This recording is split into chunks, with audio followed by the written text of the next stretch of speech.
Now, a few years ago, the National Trust carried out a really fascinating study, which was actually called Places That Make Us. And along with some of the more expected results, that places with a deep attachment, that we have a deep attachment for, can instill in us a sense of joy or calm or peacefulness or a sense of rejuvenation.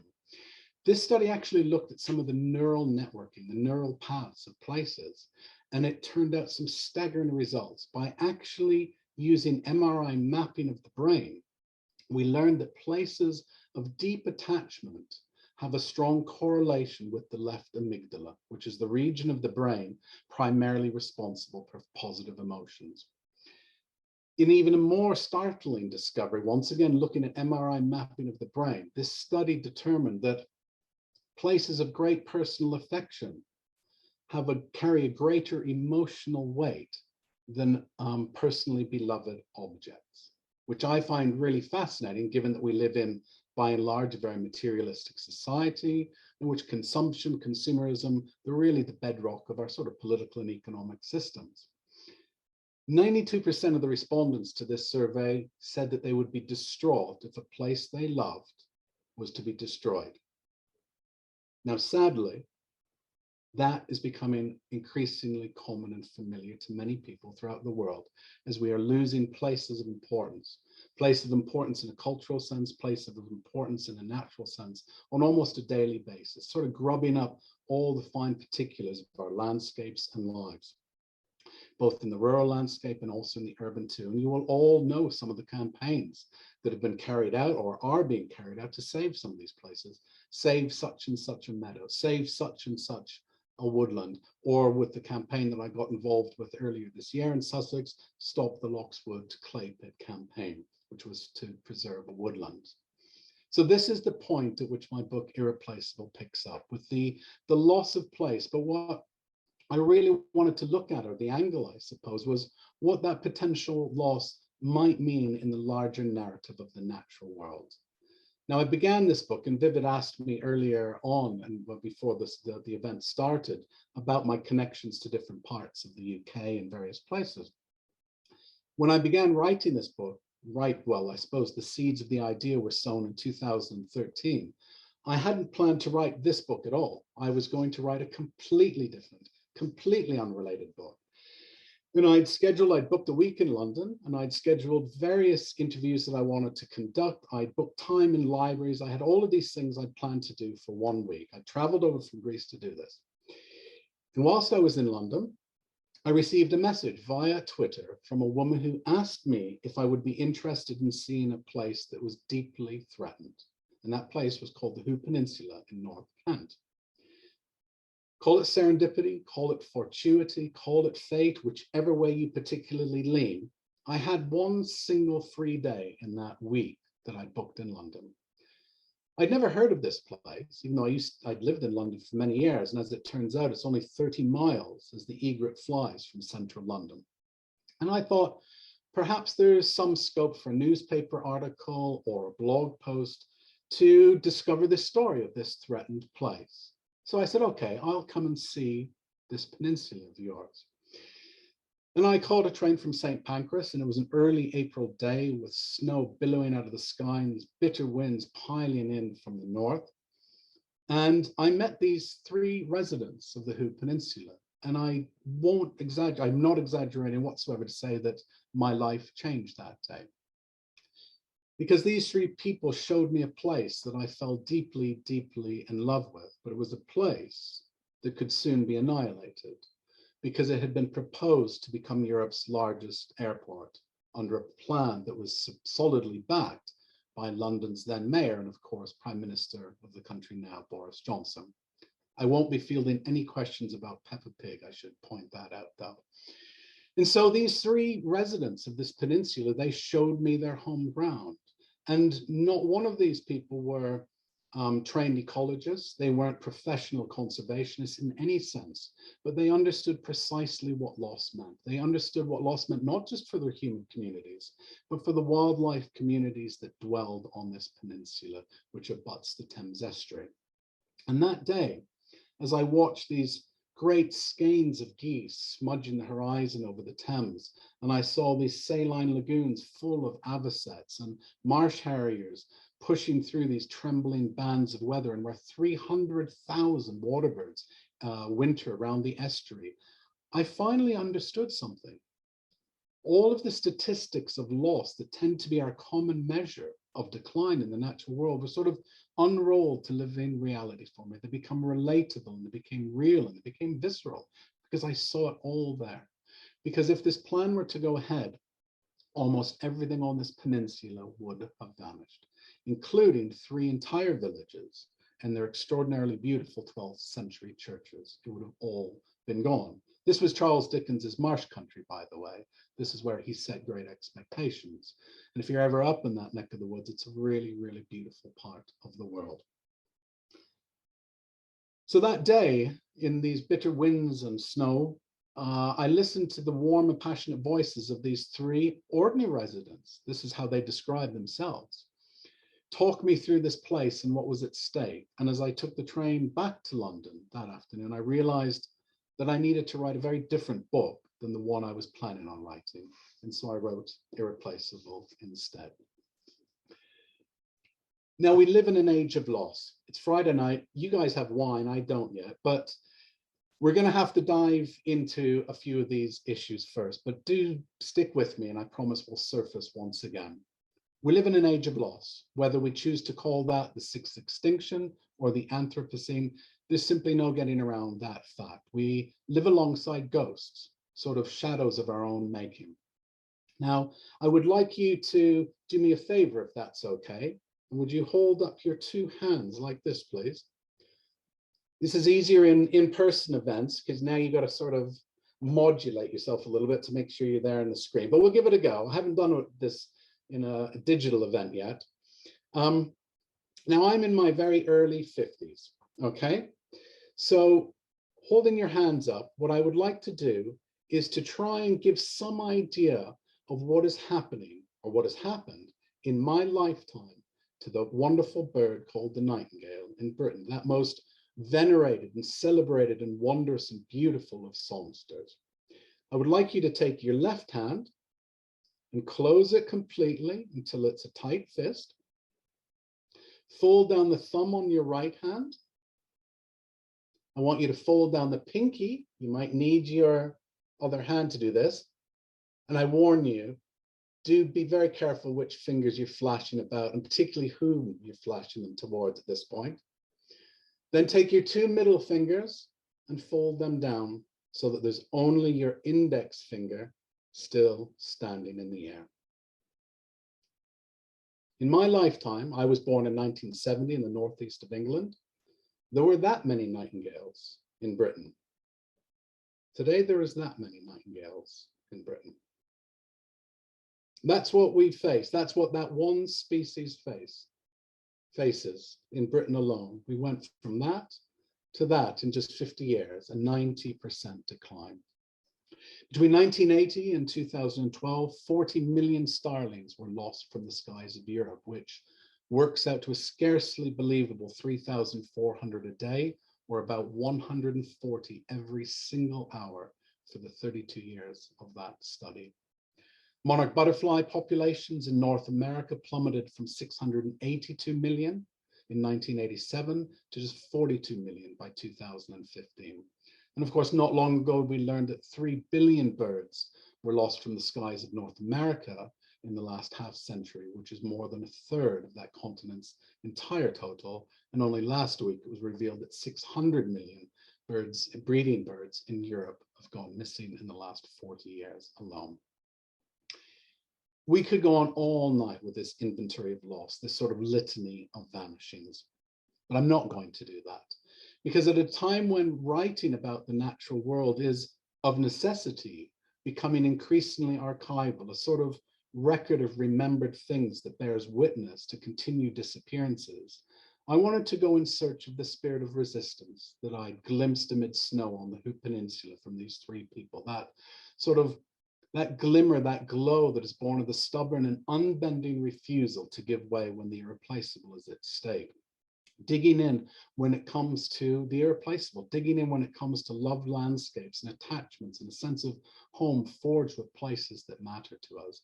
I wanted to see what still lived on this side of loss, and to write a book that I believe is closer in tone to defiance than it is in elegy, in the hope that we might seize the sort of determination that I witnessed in so many parts of this world to hold on to the irreplaceable. I'm going to do two very short readings from the book tonight, and so this is where I'm going to do the first of them. There's three sections to tonight's talk. That was the first one, and I'm going to intersperse two short readings. And I thought what I would do, because it's set in your home county, I would read a short section from Sussex this evening. I'm almost certain you will recognize this as soon as I say that it is late winter, it is late afternoon, and I am on Brighton Pier. Excuse me. It was a few minutes to 5 when I chose a spot on the sunset side of the amusement arcade.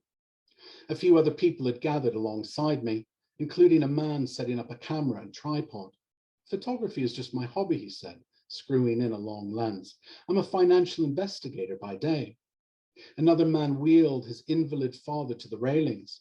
The older man wrapped in a beige overcoat and brown woolen scarf, their wives jointly tucking a navy blue blanket down the sides of the wheelchair. And then, at precisely 5:03 p.m., his hands were being rubbed together along the pier to kindle a little warmth. The performance commenced. 8 starlings hustled overhead like a fan of thrown darts, roving the glimmering grey sea between piers. A minute later, and another 12 had joined them, followed by countless small additions and accretions over the next quarter of an hour, so numerous that I could no longer keep track of their source. It was as if they were simply materializing from within the growing assembly in an endless process of self-replication, or being sieved unseen from the sea. As if in response to the swirling birds, several hundred of them now fusing into a mass of rippling black felt, dark clouds billowed westwards, pressing the last of the winter light into a thin shining seam between horizon and sky. And from that sliver of crushed sun, the rays flared outwards and over the sea, unwinding like a trawler's net and raining light on the wheeling birds.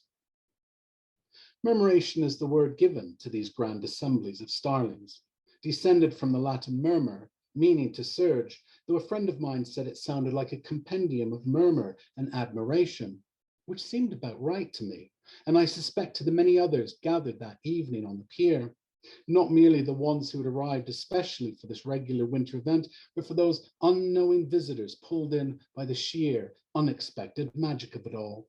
For the murmuration was difficult to ignore. It trembled off the coast as if the dancing images of a cinema reel were being projected onto the air itself. Over 1,000 birds now coalesced into a single aerial mass, each flickering and fainting of a life form mimicked by its neighbor. Whenever I tried to follow a single starling, to glimpse individuality in its union, my eyes lost focus within seconds, tugged inside the dense, darkly incandescent pulse of the cauldron. Together they shape-shifted into mystifying forms as evening fell around us. The black coil of a sinuous snake at sea, a bowl set spinning through salt air, a wineglass brimming with the last of the drained light.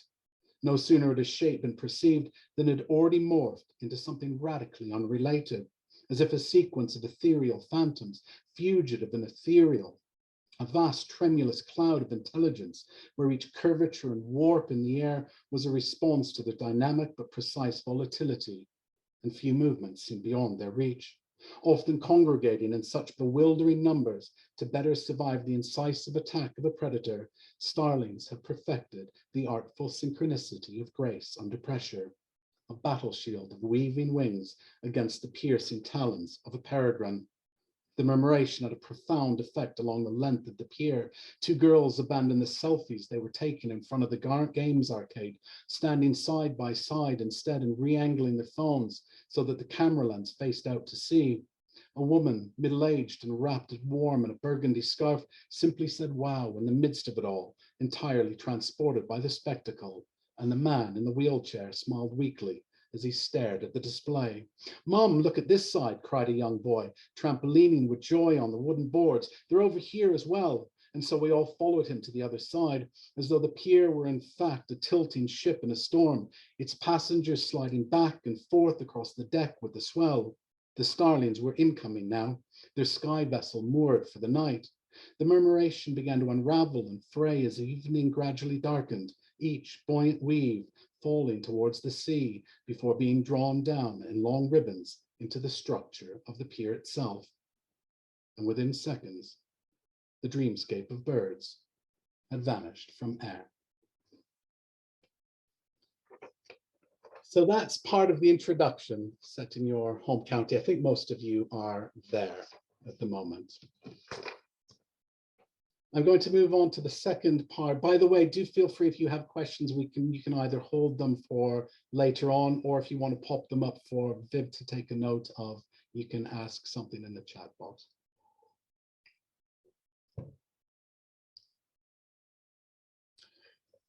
The great ecologist and environmental thinker and writer Oliver Rackham once said that there were 4 types of loss in the landscape. Rackham said that there was the loss of beauty. He said that there was the loss of freedom and open spaces. He said there was the loss of historic vegetation and wildlife. And he said that there was the loss of meaning. Now, I think that we can add the loss of place to this list of his, but there's one more that I think it's really, really imperative to take note of. And this other loss is cumulative in character, and it's overarching in that it knots those other losses together in a sort of ever-lengthening rope of disappearances. And that is the loss of connection. Because as numbers of starlings and butterflies and water voles dwindle, so too do our opportunities for contact with the natural world, what the American writer Robert Michael Peele called the extinction of experience. The fewer the bluebells there are glimmering in ancient woodland glades each spring, the scarcer the prospects we have of kindling a connection to that wild and sustaining beauty. And when we let go of nightingales, which we talked about briefly a little bit earlier, we let go of wonder and well-being. We let go of all those many benefits that we now know that we gain from contact with nature, mentally, physically, spiritually. All of those things are taken away as well.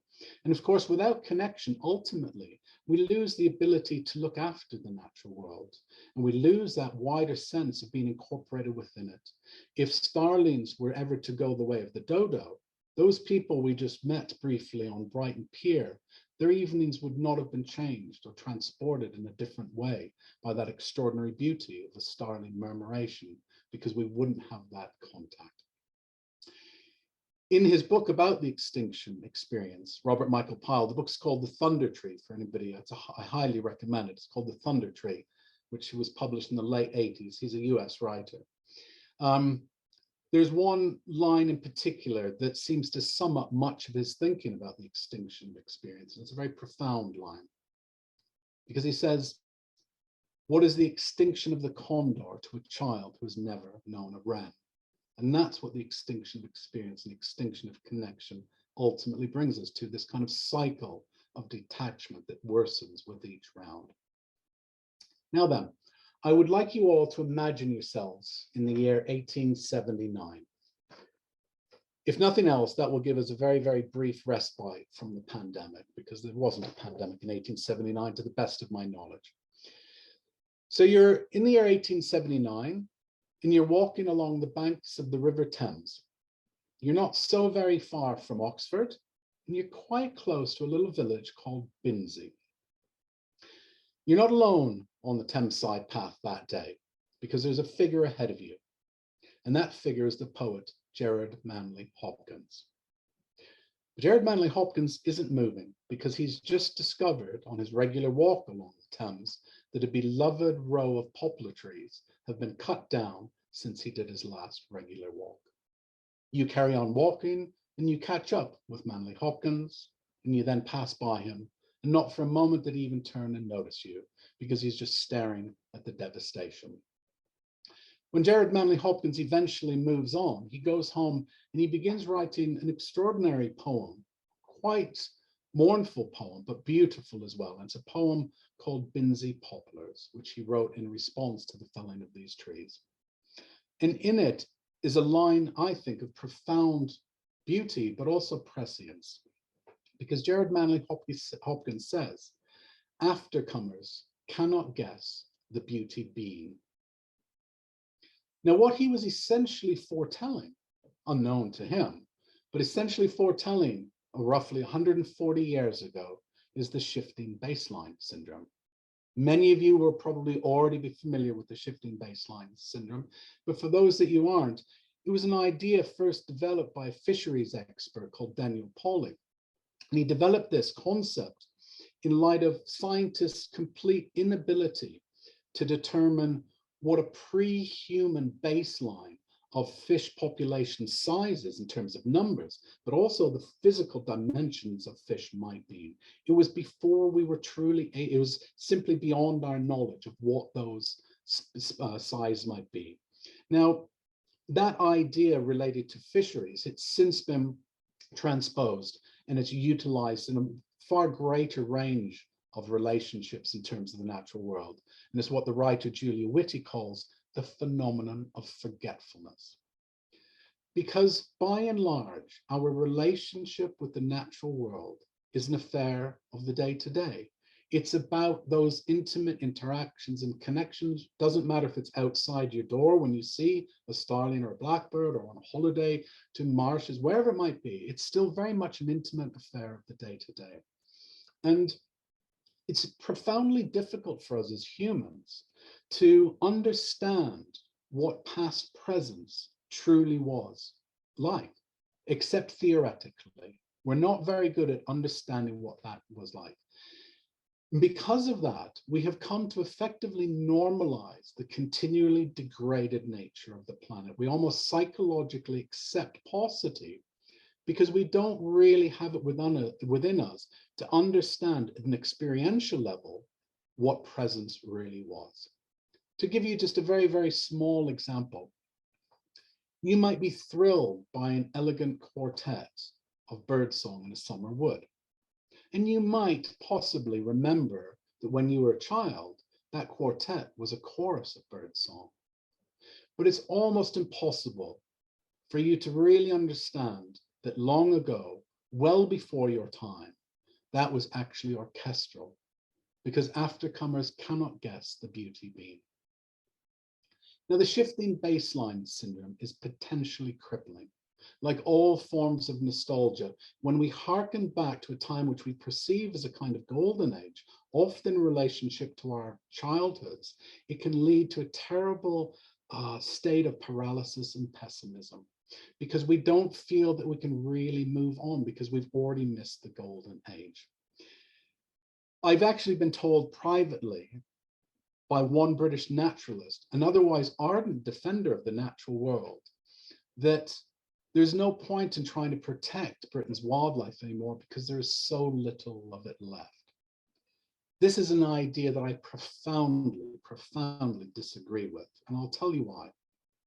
One of the places I wrote about and researched for Irreplaceable is a place called the Gwent Levels in Southeast Wales. For anybody who knows it or doesn't know it, I highly recommend to visit. It's an absolutely extraordinary landscape. It's riven with these wonderful watery ditches that the Welsh call reens. And it's an ancient landscape, and it blazed in light. And it's just full of this extraordinary sense of wonder, this sense of a rich atmosphere. And it's also very, very old in the sense of its shaping by human hands. Now, when I spent some time, and it was also a very threatened place, but I'll talk about this. That's why I went there, but I'll talk about this a little bit later. In the several days that I spent on the Gwent Levels, I had the opportunity to join a class of 9 and 10-year-olds who are on an environmental education class to the Gwent Levels, and they were going pond dipping. I'll be honest with you here, I haven't been pond dipping since I was 9 or 10 years old. And I adored it so much that when the teacher asked for the nets back, and I confess she was about a decade younger than me, I think I sulked a bit because I was quite reluctant to turn my net to him. Because it was such joyfulness, there was such extraordinary wonder. in lifting out these extraordinary aquatic insects, because these reams, there's countless tributaries and myriad connections of these watery veins that run through the Gwent levels, are profoundly rich in aquatic invertebrate species. And I watched these kids with joy and with wonder and with exhilaration scoop them in these nets from the reams and plop them into these tubs with water, where they would push to one side the pondweed, because they were in charge of identifying the species. And they had these plasticized cards with the basic species they were meant to look at. And there were some of these great beasts like dragonfly nymphs, and there were diving water beetles and all of these other things going on. And watching them was profoundly moving and exciting, because they approached it with such extraordinary exhilaration. None of these children, experientially speaking, understood that some of the species we were taking from the ream were in rapid decline in Wales and wider parts of the UK in whole, because they were approaching this wildlife, they were approaching this habitat with what the writer Jim Harrison calls the luminosity of what is always there, which is something immediate and unmediated. And this is why I profoundly disagree with the idea that there's nothing left to protect. Because what's critical to remember is that we all exist on a spectrum of the shifting baseline syndrome. We are all arriving in time's less lush. We are all aftercomers. We cannot escape that. When I said earlier that there were this many nightingales when I was born in 1970, that was by no means the height of the population density in Britain. Go back a century or two and it was probably that many nightingales in Britain. So for those children who are passionately pond dipping, and for kids anywhere in the world who are engaging with the natural world, there is absolutely everything that they have ever known still out there to protect. I'm going to move on to the second and final reading from the book before we move on to the last section of the talk. Now, quite a lot of the book is set in the UK, everywhere from Wales to various parts of England, and also a chapter set in Scotland. But the book is also international in scope, because I wanted to get across quite clearly that this isn't an issue that is related, the loss of nature, the loss of place, the loss of biodiversity. It isn't wrapped up solely in the British landscape. It's not solely about Western Europe. It's not about the global north or the southern hemisphere. This is happening everywhere you go, absolutely everywhere. So I wanted to bring in voices from around the planet. So the book travels to the jungles of Northeast India, the tallgrass prairies of the United States, the coral reef in Indonesia, the mountains of my home here in Greece, different parts of the Balkans. But there is, however, a chapter that's largely devoted to the beauty and the historic resonance and threats faced by ancient woodlands in Britain. But rather than read a section from Britain, what I think I'm going to do, because it fits in with where this talk is moving, is I'm going to take us across the ocean for the next few minutes to a very different woodland, if that's okay with everybody.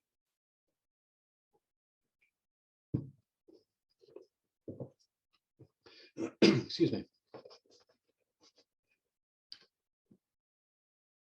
Coastal redwoods are the tallest organisms on the planet. The loftiest of them currently alive is named Hyperion. Discovered only in 2006 in Redwood National Park, it soars into the sky for a scarcely believable 380 feet, 4 inches. And at such a height, something remarkable and equally unbelievable begins to occur around the spires of these trees. They nurture an ecosystem near their summits entirely different from that lower down.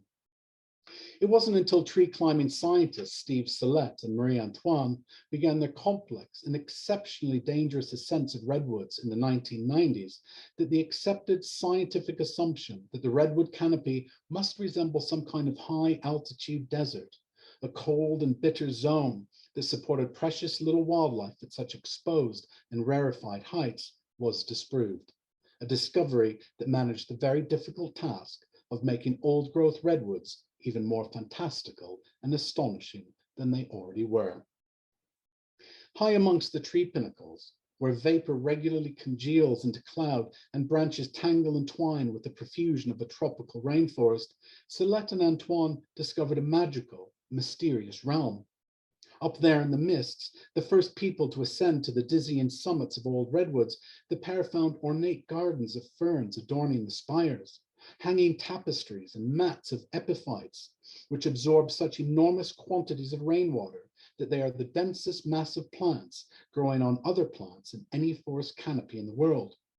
Accumulated soil, wind-blown and settled over centuries in the nooks and crooks of branches, plays host to an aerial forest of entirely different tree species, enabling a strange gallery of bonsai-like miniatures of Douglas firs, hemlocks, Sitka spruces, and California bay laurels to lay down roots hundreds and hundreds of feet from the ground. Huckleberry, currants, salmonberry, and elderberry grow in profusion up there, producing a succulent harvest for foraging birds. Stranger still, colleagues of Celeste and Antoine discovered a previously unknown species of earthworm inhabiting the canopy soil, as well as a skyborne population of salamanders that, unlike their ground-hugging kin, appear to carry out their entire life cycle high in the redwood towers. Other scientists have since discovered copepods living in the water-retentive fern mats near the tips of the trees, a species of aquatic crustacean generally found in the gravel beds of forest streams and the open ocean. No one yet knows quite how they ended up inhabiting the canopy, or much at all about the complex strands that make up this unexpected world, a dream space kingdom out of reach of the earthbound human eye. Scientific knowledge is inseparable from the aims of nature conservation. Such deliberate inquiry shown by tree climbing biologists makes the dense intricacies of the natural world more readable for the rest of us, together with revealing additional reasons for the vigilant protection of these virgin trees and their accompanying habitats. But alongside the science, it is equally important that everyday intellectual, emotional, spiritual, and psychological responses to the natural world don't go unheard in the larger environmental discussion. Old-growth redwoods resonate with us in multiple ways, calling forth fascination, inquiry, curiosity, awe, attachment, enchantment, wonder, and love. For us to have any hope of salvaging what remains of the world's biological plenitude, and while clearly fragmented and diminished, it still remains astonishingly vibrant, beautiful, resilient, and needed. It's imperative that those two voices complement and bolster one another when their trajectories overlap or align. Harnessing the essential energies of varied communities and elevating the abiding and indelible need that humans have for the more than human world will require both science and stories. We mustn't refrain from naming our feelings about the natural world, especially at a time when to do so is frequently criticized by some as sentimental and out of touch with the real world, as though there is another world lurking invisibly beside this one. In light of how rarely the environment, biodiversity loss, and climate change receive even cursory lip service in election campaigns and debates, speaking up about our attachments to landscape and place, talking in whatever forms are available about our connections and love for the natural world, takes on an urgent political hue. So many of the names associated with the saving of old-growth redwoods around Santa Cruz are now largely forgotten outside the study of environmental history. And yet these people had a profound effect on their local environments, both then and as it exists today. From the beginning of the 20th century onwards, these were individuals who either founded or helped energize such organizations as Save the Redwood League, gaining sufficient political traction for the cause that legislation eventually was enacted to safeguard these old-growth trees. Less than 5% of the world's virgin redwoods are still in existence, found in fragments of bewildering beauty. But if it hadn't been for the concerted voices of local citizens and scientists alike, well over a century ago now, we would have none of their celestial splendor left at all. I wanted to read that section because it's going to filter into what I will talk about in this concluding section now, really, about how our actions today impact on the world tomorrow, and how actually voices, all of our voices matter, and they carry an extraordinary potency with them. And we'll explore a few of those ideas in the next 10 minutes or so. Bear with me a second to see where I am.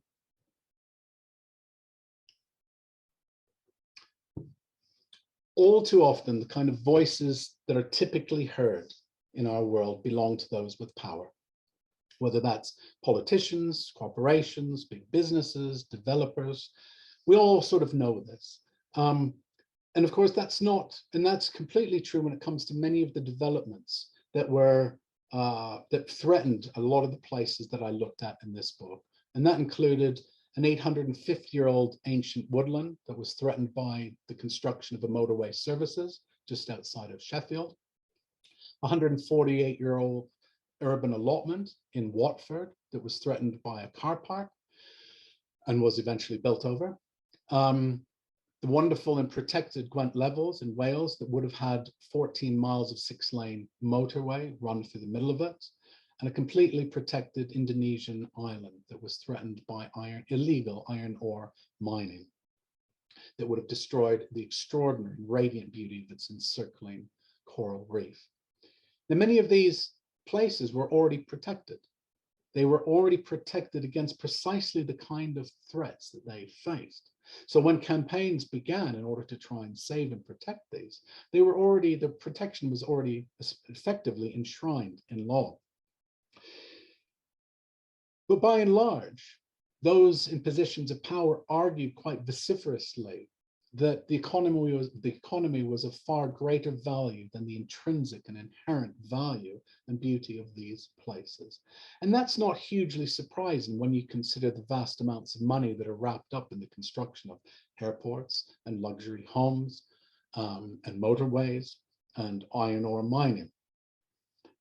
And what I wanted to do with this book was to elevate other voices that were arguing for a very different measure of well-being, to speak with not just ecologists, but with local individuals and communities who were fighting to preserve or protect either a rare species or an extraordinary place of huge cultural and natural value, because they understood something about it that others didn't. And wherever I went, no matter what part of the world I traveled to or what language I was being spoken to in, I heard exactly the same line over and over. Once it's gone, and we can never get it back again. And that truly is the nature of the irreplaceable. And it's often used in Britain, of course, in conjunction with ancient woodlands, which truly, truly is. But what I began to realize that all of these places are irreplaceable in a great and fundamental sense. But it's not just the place, and it's not just the wildlife, because what is also fundamentally irreplaceable are our connections to these places. We touched on this a little bit earlier, but I'd like to broaden this out a little bit now. Because when these places are removed, when they're bulldozed, and when they're destroyed, whether that's ancient woodland, whether it's an urban park, whether it's a vast marshland, whether it's a meadow, what is stolen alongside it is all the potential and future possibilities for contact with that place. That's what is also gone. That's what is irreplaceable, to the point where people, and again, we come back to aftercomers, cannot guess the beauty being, because you may live in a place and never even known what was there. And so these places are gone. But what I also learned was that those fierce connections that are brokered, that are forged in our contact with the natural world, as three of you tonight shared some of your own, they can also be profoundly protective in character, and they can be extraordinarily transformative too. And just before I move on to the very last section, I'd like to share a story that I learned of through contacts recently, this week, and you may have heard this, but it kind of speaks to what I was both trying to do with this book, but also to that larger discussion of where we're at in relationship to the natural world. Because about a month ago, Newark Council in Nottinghamshire voted to well, I shouldn't say turn, I'm going to use the word destroy because that's more accurate.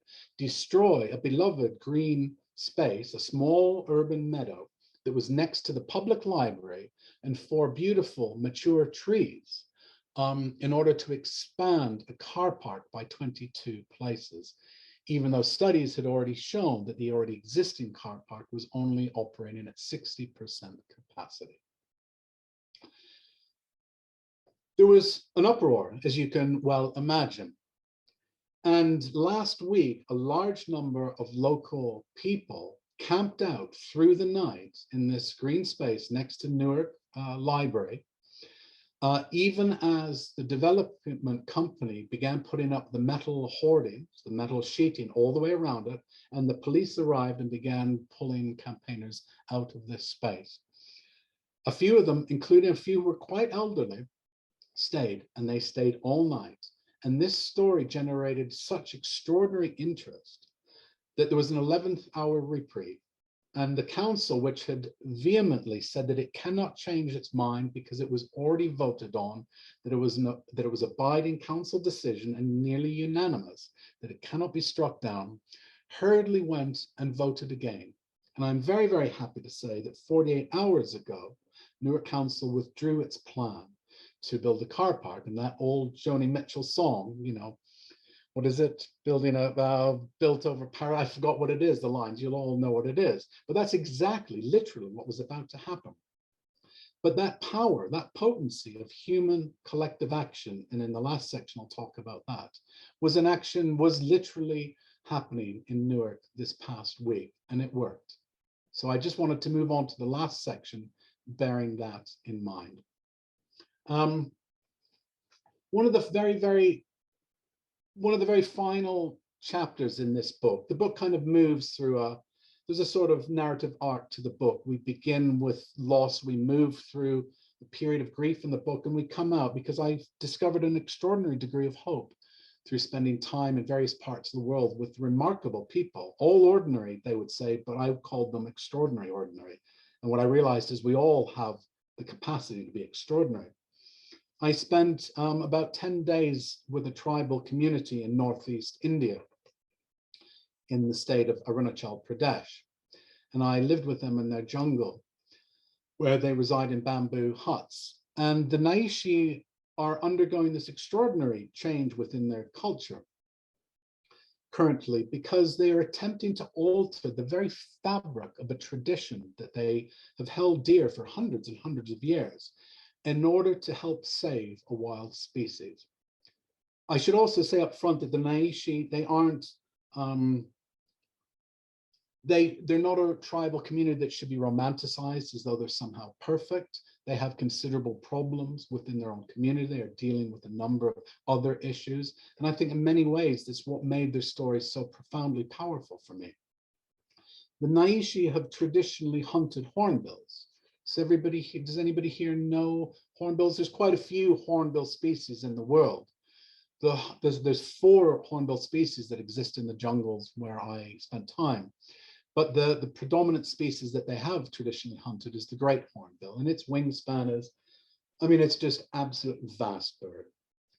But what is key about the hornbill is its name. It's Hornbill. And it's this extraordinary sunset orange side, literally it's about that long, that curves away and it's sort of creamy yellow towards the top and this blaze of orange beneath. And right on the top rides basically a golden brick, which is called the cast.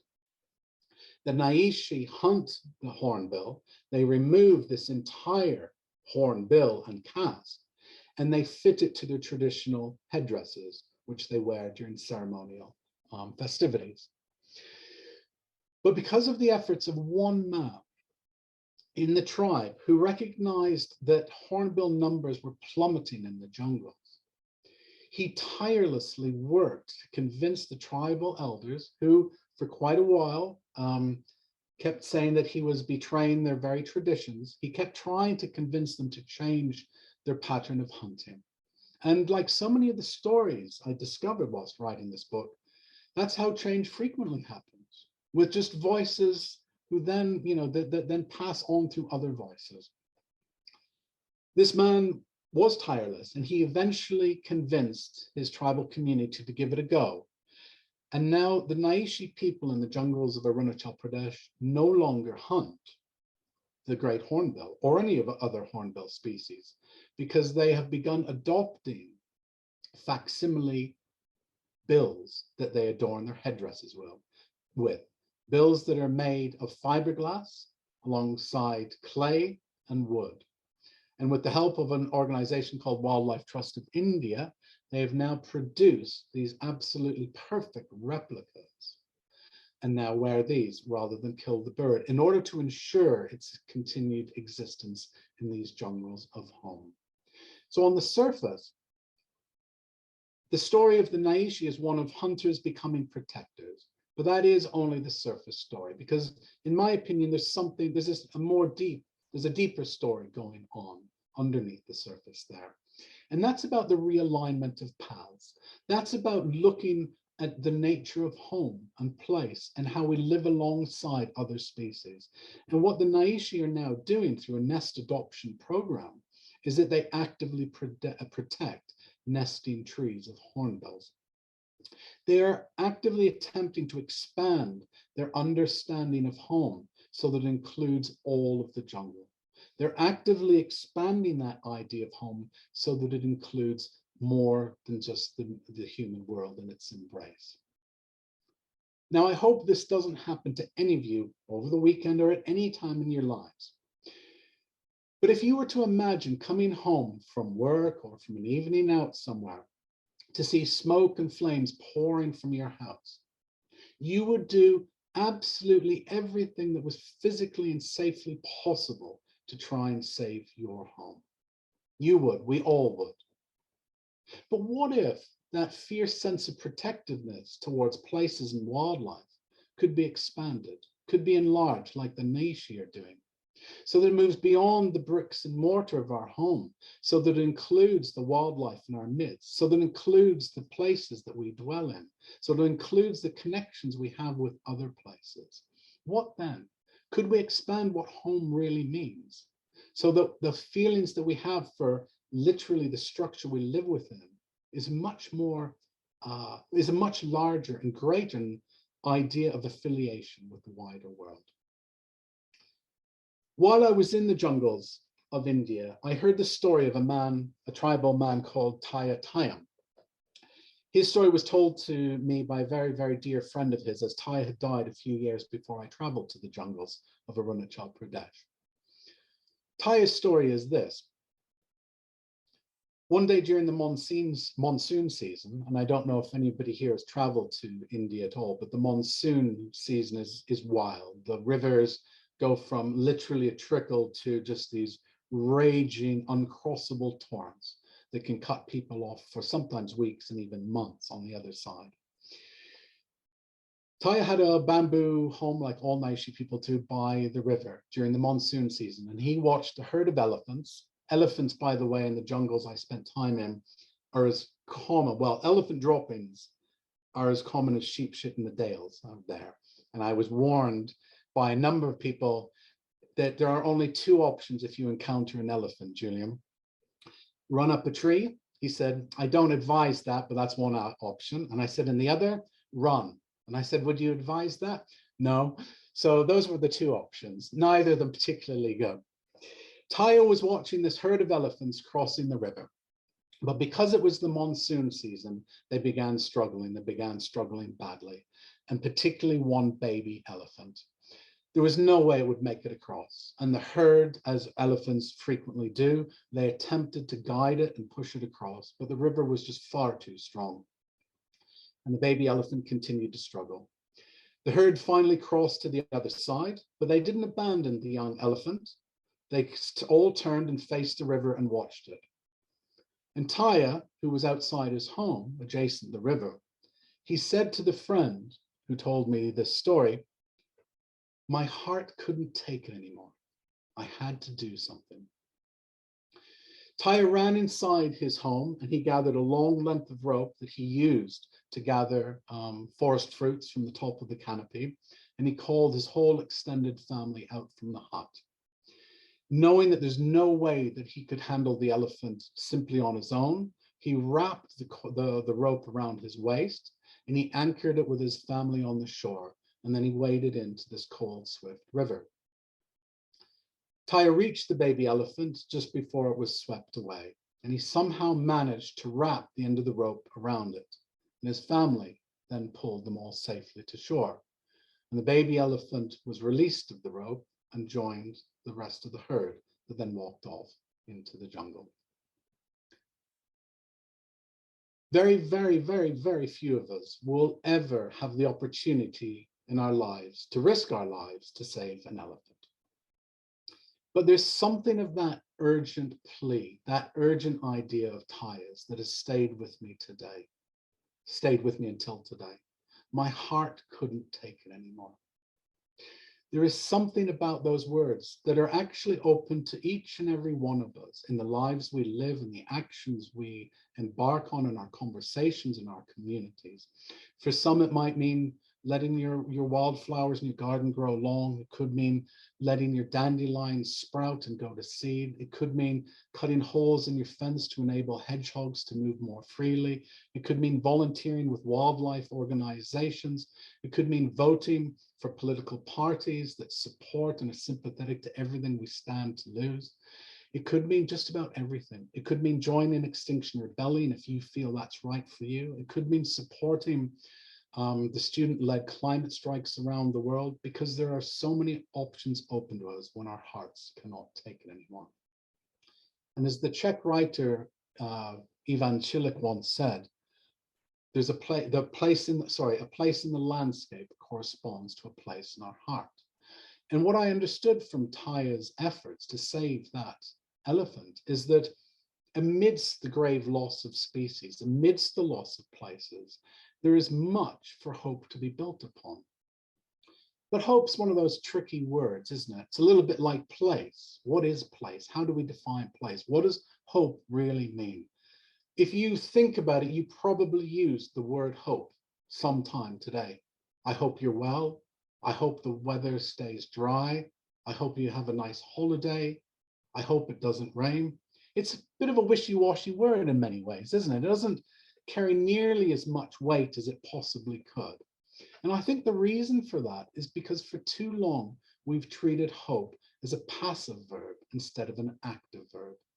And what we really need to lock into is the active side of hope, to make it energizing and engaging and real, and to make it about doing, as somebody like Taya showed me when I heard the story of him, when his heart couldn't take anymore. That doesn't mean that you have to go out and save an elephant tomorrow, because again, like the shifting baseline syndrome, we exist on a great spectrum of opportunities and places where our own efforts might fit. The other thing about hope, and I call this radical hopefulness, this idea of really making change happen primarily through doing, is that it needs to be collective, really, for it to fundamentally engage and to work. But the beauty of hope, the beauty of collective action, is that it doesn't need something extravagant to begin with. Radical hope actually begins with quite simple ripples. Before I say my very last few things tonight, I'd like to return us to the starling murmuration that I began with this morning, an hour ago. Feels like this morning. Who here has actually experienced a starling murmuration? Being in Sussex, many of you might have done. Some people in talks have, some people haven't. I see quite a few hands going up there. I hope if there's anybody here who hasn't, I hope you have the opportunity to witness one, because it is one of life's great magic mysteries. It really is. But the reason I want to come back to the murmuration is because it's also an extraordinary lesson. It's a profound metaphor in many ways, because amidst that great, extraordinary, dark, incandescent, sparkling weave of birds through the sky in winter, there's only one starling. That's all a murmuration is. One starling. It could be the starling that you see tomorrow on your way to work, and it's perched on the top of the bus shelter as you wander down the street. It could be the starling that you see evening over your back garden or in a park on a weekend walk. That's all at the very heart of a murmuration, is one starling. Because what a murmuration is, it's starlings in conjunction with other starlings. And through some excellent studies done in Italy a few years ago, we now know that irrespective of whether there are 1,000 or tens of thousands of starlings in any one murmuration, starlings are only in contact with their 7 nearest neighbors. Think of your street, wherever you live. That's all a murmuration is, your 7 nearest neighbors. That's all. Every last movement, that dance that unfolds across the sky, is the product of tiny deviations only known to the 7 nearest starlings. For the rest of the murmuration, that's a mystery. And this is how change happens, by single voices. And it could be mine, it could be yours, it could be hers, it could be his. But when our voices join together and act in cohesion, they become extraordinarily potent and powerful. And we become a chorus. We become a coalition. We become a murmuration. So I think I'm going to close there and say a very, very big thank you for listening tonight. Well, that was truly magnificent. I can't think of listening to such a heart-rending situation as Irreplaceable and Loss and coming out feeling so encouraged and rejuvenated. You sort of mean you're able to turn the whole situation to be one of positivity rather than depression. Thank you. Have we got any questions? I'll just reply quickly if somebody's thinking of a question. I would just add up to your comment there, Jill, that I knew this was the book I needed to write, and I said to my wife that same thing. I had to write this book, but I was aware that I was letting myself in for an enormous amount of grief. And there was a lot of grief along the way. Some places that I wrote about are no longer with us, they're no longer part of the world. They exist only in memory. But along the way, it was also, without doubt, the most joyous experience of my professional career, because I really recognize what is happening on a daily basis. On your streets, in your communities, wherever you happen to be, these things are happening. And I came away after 6 years, it took me to write this book, recognizing that there is profound hope out there because we have these extraordinary capacities within us. And it's actually about unlocking them. It's actually about really making them real. But the power is all there. It's all within us. And that's why I charted this journey and realized, much to my surprise, I suppose, that I came out very, very hopeful as well. So I think the talk was a natural reflection of the sort of process of writing the book. And I just say as well, that was absolutely fantastic. And there's lots there I might think about plagiarising, if that's okay. Absolutely, go for it. You cheeky man. Right at the start there, the thing that really struck home me, you mentioned how the sense of place fired parts of the brain, which are superior really in terms of their impacts than simply the desires for things. And we hear that so often when it comes to kind of the traditional things that that our grandmothers told us, you know. You're better yourself if you show empathy. You're better yourself if you look after others. And now you're better yourself if you actually look after place rather than things. That all strikes home very well. But there was so much in there. I'm definitely going to read the book now. Oh, thank you. Thank you.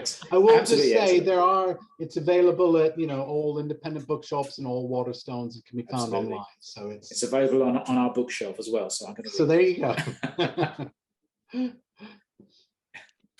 Anyone else got any observations or things they'd like to say? Clarissa? Yeah, I'd say what a privilege it was to hear your words, Julian. Thank you. And it was inspiring, captivating, beautiful. I was in tears at one point. I was thinking, oh my gosh, I got to pull myself together. But I just wish we all could communicate in the way you can, and that's what's needed. We need to wear our hearts on our sleeves. And the other thing I was thinking about is sort of planning policies. I was involved with a big sort of planning battle, but we were always told you must keep to the policies, no emotion, you must show no emotion. We can't talk about how much you love an area. And that's hard, isn't it? Yeah. To deal with that.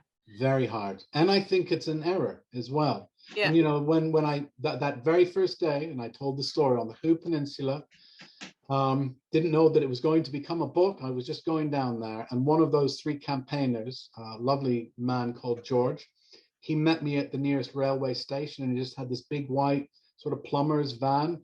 He was the manager for his son's weddings band. And he, carted all the gear around, and I sat up front, and I just thought, I don't know what I'm doing here. And the very first words he said to me were, we have to put this amazing place in the hearts and minds of people. Yeah. That was the very first words. And I thought, I like you already. Let's see where this goes. Yeah. Now, if he'd used policy on me, I probably would never have written the book. Yeah. But he just said, let's put this we need to put this in the hearts and minds. Yeah. And it's putting it in the hearts and minds of our young people. Absolutely. It's so hard now because they have so many alternative pastimes, as it were. Yeah. No, lovely. That's all. Thank you so much. Thank you. Thank you. It's been a real privilege and pleasure. Erica, you've made some comments. Would you like to say? Sorry, I don't know if there were any questions in the chat. I couldn't really see. No, I'm keeping an eye. Don't worry. But Erica put some lovely things in the chat. I wanted Erica. Yeah, hello. Sorry. Oh, my screen's doing something funny. Oh no. Yeah. Just interesting to hear what you're saying. Energy having your words. It's interesting about Brighton Pier and commemoration. It's just lovely to hear, really. You just imagine all the birds collecting around the pier, then swooping down underneath and sitting down for the evening. Yeah, it's and I love going to the woods and Tony, Brilliant. get out there and enjoy it while it's there. Yeah, good for you. And the amazing thing on the pier, of course, is that the whole commemoration literally collapses within seconds. It just drains away like it some does, doesn't it? huge Just plug has just been pulled from the bath and it's gone. Yeah. But then when you walk over the wooden boards, the wooden paneling of the floor, as it were, of the pier, the beams, really. Yeah. You can hear them. You can hear this extraordinary chatting away. Yeah. Because they're all just resting on the iron struts. And I would press my ear close, and there were just these, for people who haven't read the book, there's an epigraph that I use right at the beginning from an American writer, wonderful American writer called Barry Lopez, because he wrote a testament of voices and can inform us of the special qualities of a place. And I saw this book as a testament of voices, because there are people from all over the world whose voices I share in the book, but also moving off the pier once the commemoration is finished and pressing my ear close to it, the starlings had their own testament of voices. And I really wanted to try and get that across because it's just magical. No, really. You did, yeah. Very scripted. Thank you, yes. Thank you. Thank you. Adrian, would you like to say anything? Yeah, thank you, Julian. That was really inspiring. Thank you. This is going to sound like I'm making it up, but I was genuinely thinking about going down to Brighton to see the commemoration earlier on today. And now, of course, I really have to go and do that. It'll be the right time of year. It's perfect. It's always a winter thing, obviously, and certainly December onwards. But I suspect by now it's already begun. But you can. We've got an order coming. There's a few sites online that usually carry a bit of detail about whether they've started already, but certainly December through January, February, and I think I was there in March, if I'm not mistaken. It carries on quite a long time, actually. So yes. Yeah, we saw. Sorry, go on. I was going to say it's one thing about sort of hope for change. There was a documentary just last week, I think, on the TV, covering the UK Citizen Climate Assembly. And aside from the report, and I don't know the details of it, and maybe I wouldn't agree with everything that was in it, maybe, I don't know. But what was interesting to me was that when people take the time to be educated about the issues of climate change, in this case, how they, the penny can drop. Yes. And one or two of the people featured on the programme were, quite changed by the experience. It was very obvious. So I think that's that kind of citizen assembly type approach is something that ought to be encouraged. Yes, I absolutely agree with that. Completely agree. Yeah. Viv, you got some thoughts? Yes, well, I thought it was like everybody else, I suppose, quite moving a report, really, in a sense. But I suppose for me, what really struck is the value system behind everything, is how we value things in the commercial world. you know, and what nature can offer us in its richness, in its beauty. And as I think you said at one stage, even though it is so depleted, it still completely blows us away, really. Absolutely. Well said. You know, to the extent that we don't realize it's depleted. And I think that's half the problem. Yeah. We just don't sometimes, because it is still so fantastic and magical that you know, we just don't quite get it almost. And it has to be so far degraded before we kind of somehow notice. Yeah. Yes. Well, we visit the Lake District and climb to the top of a hill and look in awe at the landscape, and really that landscape is barren. Yeah. And that's kind of one of the best examples in the country, isn't it? Yeah. As George Monbiot puts it, a sheep-wrecked desert. Yeah. Yeah. Yeah. So no, absolutely loved it. Haven't read your book yet, I'm afraid, but I believe you've. That's okay. No hurry. You've hurry. Written another one I saw somewhere. Well, this is the second one. So I had an earlier book that came out a few years before this one, and hard at work on a new one now. So, yeah. Excellent. Murmuration's certainly happening. We were in Wales in Aberystwyth about a month ago, and there's a perhaps smaller than Brighton, and also one in Bristol Parkway Railway Station. There's one there and one at Aberystwyth Pier. Emma, did you want to say anything? I haven't much to say, except that I've really enjoyed hearing what you had to say, and I particularly like the idea that feeling and words and poetry, I know that Gerard Manley Hopkins poem, that they can contribute as well as statistics and numbers. Yes. In a different way. And I myself have a problem with statistics and numbers. And I think stories and narratives and reaching the heart are also really important in this area.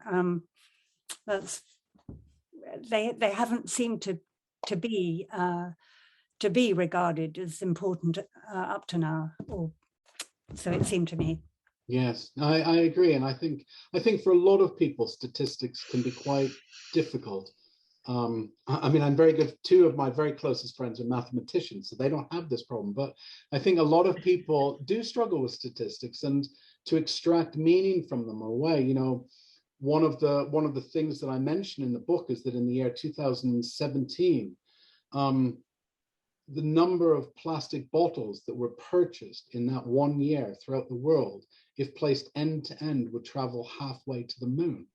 I don't know what to do with that statistic. It's really hard to really understand how that actually means. You know, what do you do with it? It's an extraordinary idea, but where do you go with that? And I think what can happen often with statistics is that they can be profoundly they can almost be nonsensical in a sense, because they are beyond us, and they are really hard to extrapolate from them what that really means in terms of the lives and the landscapes and the places. And of course, the great statistic is extinction itself. It's the ultimate number, 0. One of the things I actively wanted to do in this book was to present the wildlife, from starlings to great hornbills to Egyptian vultures to bison in the United States. I wanted to return to them the kind of agency, all of that wonder and movement and dynamism that is ultimately reduced to 0 when that species becomes extinct. And you know, I think that's one way into this, is to draw down sometimes from stats, but to localize some of these issues and to try and make them more intimate and of greater relevance sometimes to the lives and landscapes that people actually dwell within. One of the things that one of the people who intended to be on tonight's call, Nikola Peele, has done is work in South America, collect up plastic bottles, put plastic inside them and make them strong enough to be used as building materials and create community facilities. Yeah. And that seems to do both things, clear up the area and also construct positive things. The other thing that I loved, there's little seabird called a storm petrel, which is rather like a little sea swallow. and there's 10,000 of them nest on the Isle of Musa off Shetland. They come in about 10 o'clock at night, if not to midnight. And then as you walk away from the stone structure where they've dived in as though they're going to hit their heads, but they never do, all the walls along that island are singing with little storm petrel songs. It's absolutely delightful. Anything you want to say? Just asking Mark, sorry. Yeah, no, I haven't got anything particular to say. I really enjoyed your talk. It was very inspiring. Yeah, I saw quite a few take-home messages there. Thank you. Thank you very much. I said, talk about the devil. There's somebody just joined us, Nikola Peele, and you've just talked about her. Well, you can't mention her without her popping up. Clearly. I don't quite know how that worked, but I saw someone in the waiting room. Oh, there she is. Your ears should be burning, Nicola. Oh, what was said? All good, I hope. It was just such a shame because I was just had so much on and was like, looked down, and then an hour had passed. And I was like, oh, it's finished. Oh, I wonder if there's a tail end. I'll just pop in and see if there's an end. So I'm so sorry I missed it because I was really looking forward to it. Well, luckily, Viv has recorded it, and it was completely inspirational. And you'd have thought, in dealing with a rather dismal subject, that we'd end up feeling rather down. But in fact, with Julian's magical way of presenting it, we've all felt much encouraged and inspired. Although I would say that's mostly the wine. No, that wasn't that good. But your name was mentioned. Your ear should be burning, because Julian was saying that with a fact like, if you gathered up all the plastic bottles used on Earth, but in 2017 it would stretch halfway to the moon, I said you'd come up with a wonderful way of reusing them in South America.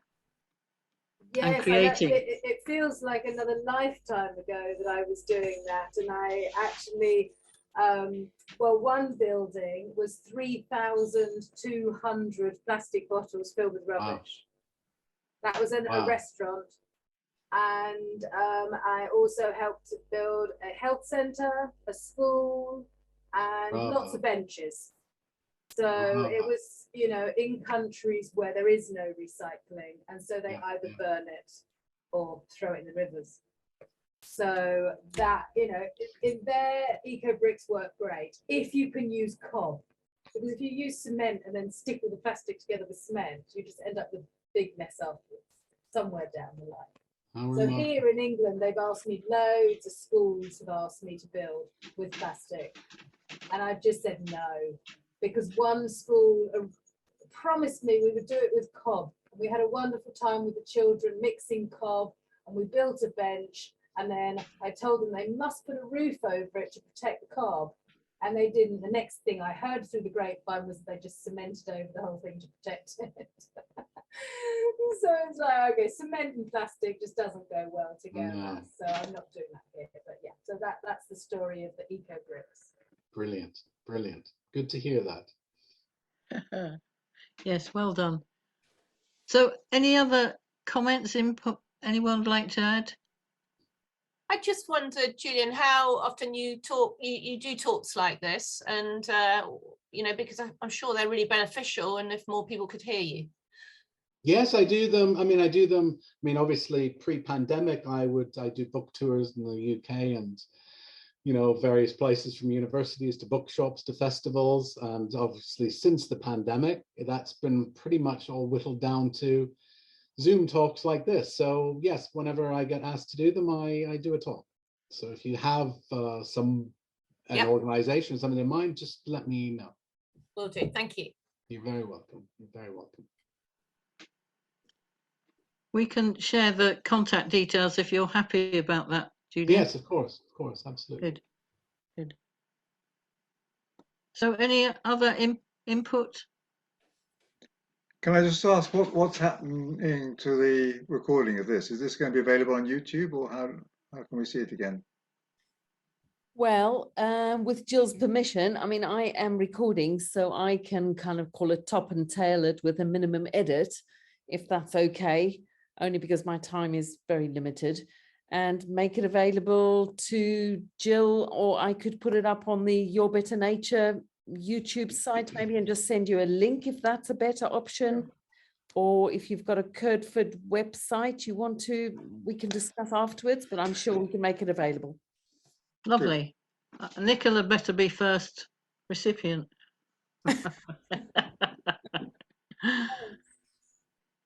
Well, I think that's a lovely evening. Thank you so much. Thank you. Julian. It's been a real pleasure. And you've been a wonderful and for audience. contributing your book. I mean, it isn't only the talk, but the way that the book's distributed. Wonderful. Thank you so much. It's been really a real enjoyed joy. it. Bless you. And now it's time for my wine. Yes, good. And now that I'm done. Don't forget we're coming out to you next summer. Yeah, absolutely. I'll make sure to book the village square for next summer for an evening for the group. Excellent. And we'll do the talk there. Do it in person. Right. Lovely job. Thank you so much. Everybody. Thank you ever so much. Thank you. Take care. Enjoy your evening. Have a good weekends. Bye. Bye-bye, everyone. Bye. Thank you. Bye. Thanks ever so much.